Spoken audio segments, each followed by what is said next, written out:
Welcome back from the break. In honor of Diversity and Inclusion Week, we are now joined by Kim Mbadinga, Assistant Director of Diversity of Inclusion here at CSU.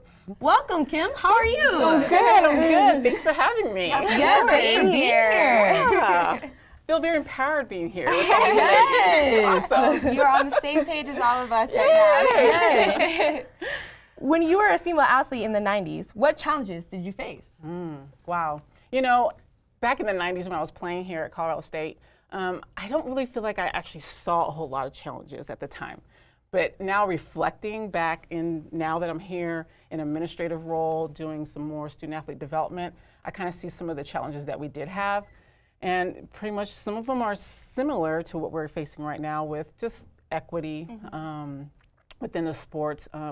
We had the same opportunities some of the men's basketball team had, but some of the things that we were facing were just, we didn't have all the right funding, right? The shoes that we had weren't exactly par of what the men had. But it's just interesting to reflect and kind of show our student athletes now what they have and to be grateful for what they have. Yeah, so post-basketball, what brought you into working in the Diversity and Inclusion Office? Wow. What was the turning point? I'm going to tell you, I always had a long-term goal to get into athletic administration. So got into coaching shortly after I finished playing. And then what brought me back to Colorado State was I was actually on staff with women's basketball. So that was really exciting to be able to come back to the place that gave me so much. And so shortly after that, I moved into administration, and I've been doing this work, which is awesome because student development with the diversity inclusion emphasis is everything that's outside of the classroom and everything outside of their sport. So we're developing them and growing all of our student athletes as people. Yeah. That's awesome. So you got to play with athletes like Becky Hammon. Yeah. What was that like? Obviously awesome. It was awesome. But nothing short of Becky Hammon. I was amongst a great group of young ladies. To name a few is Zenere Antoine, who's actually the head coach at Texas State. Katie Cronin, who's here locally as well. I see her quite often, and she's killing it in the IT world. And Jackie Morgan as well. So and that's not even naming all of them. I can name all of them, but it was a lot of fun. I didn't know I was going to be playing with a superstar.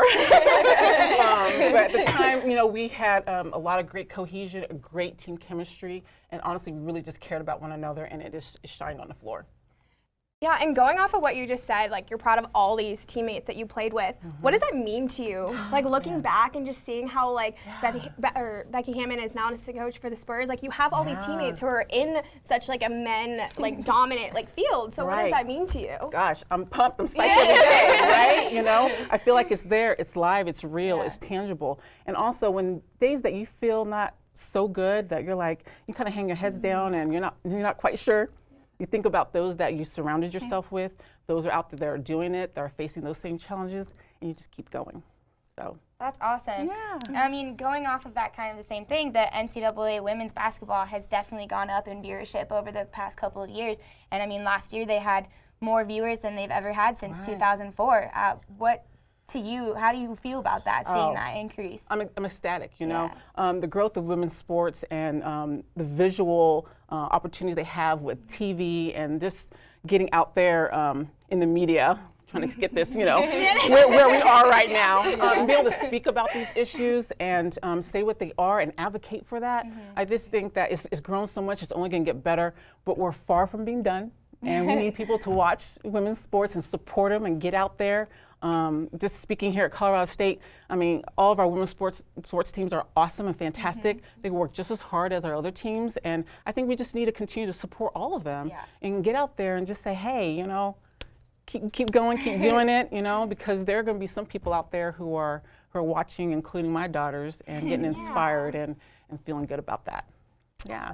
What advice would you give to young girls going into sports? Oh, gosh, that's a little question, And when you ask me that, I can't help to think again of my daughters, and moving ahead and all the things that it teaches you, strength, perseverance, be able to handle adversity, those things. And so I would say try it.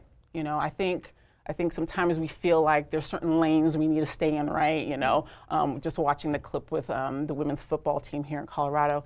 You never know, So again, opportunity. I tell my daughters, let's just try it. and try it and see it through. Let's try soccer. Let's try volleyball. Let's try swimming, whatever it may be, and see it through, because you never know. You might realize you might stumble on something that you really love and you're really good at, and it builds a whole lot of character within yourself.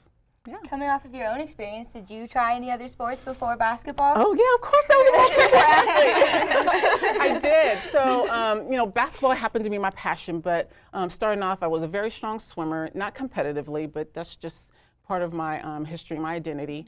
And so it was that.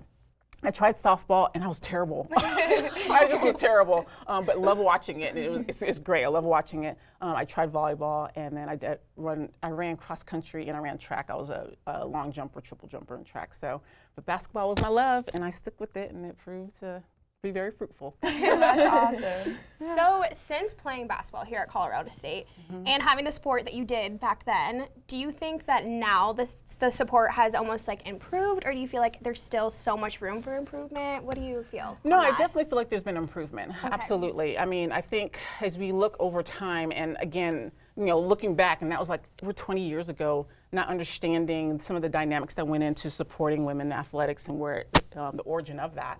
And seeing where it is now, I mean, there is more money going into it. It's just not as comparative as it is on the men's side, right? Yeah. And so that's the reason why we say there needs to be more effort and more intentionality and recognition for that. So it's very promising. I'm a person that sees things half full, Yeah. So I'm excited for the future for that. We just got to continue to persevere and continue to push forward, and having great shows like this, celebrating, exactly. Women in sports. So. Yeah. Oh. Well, unfortunately, that is all the time we have for you, Kim. But we appreciate you joining us and sharing your story with us. We really do appreciate it. But don't go anywhere, because coming up next, we have an interview with former CTV Sports swimmer, and you don't want to miss it.